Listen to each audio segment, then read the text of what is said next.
వస్తున్న ఈయన గాని ఈ పార్టీ గాని ఇక్కడ చేస్తున్నది అదే పదే పదే.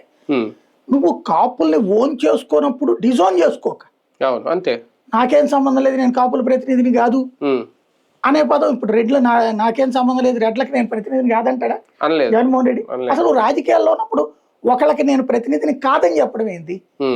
నేను అందరికి ప్రతినిధిని నువ్వు పదాపదే చెప్పక్కర్లేదు. ఇప్పుడు వాళ్ళు చెప్పుకుంటున్నారా ఎవడైనా సరే?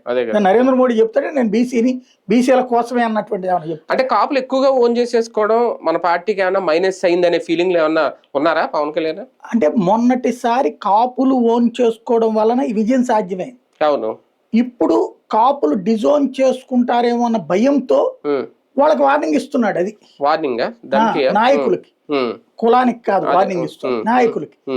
ఆ నాయకుల్ని డిజోన్ చేసుకోండి అని కాపులకి చెప్తున్నాడు. అంటే కాపుల నుంచే ఎక్కువ దాని ఆసనాలు ఇంకోటి అనాలో మా కులానికి సంబంధించిన నాయకుడిని సీఎంగా మేము చూడాలి అనేది ఓకే, వాళ్ళ కోరిక ఎప్పటి నుంచో ఉన్నది. అది పవన్ కళ్యాణ్ రూపంలో చూడాలనుకోవడం, దాని నుంచి పక్క తీసుకొస్తున్నారా? ఇక్కడ బేసిక్గా ఒకటి, భారతదేశంలో ఎవడూ కూడా ఒక కులం తరపున ముఖ్యమంత్రి ప్రధానమంత్రి అవ్వడం అసాధ్యం. ఇప్పుడు బహుజన సామాజిక వర్గానికి ప్రతినిధిని అని చెప్పుకున్నటువంటి మాయావతి ఆ రోజున ఏం చేసింది, బ్రాహ్మణ ప్లస్ దళిత అన్నటువంటి ఒక ఫార్ములా తీసుకుంది. ఏ బ్రాహ్మణవాదానికి వ్యతిరేకంగా పుట్టిందో దళితవాదం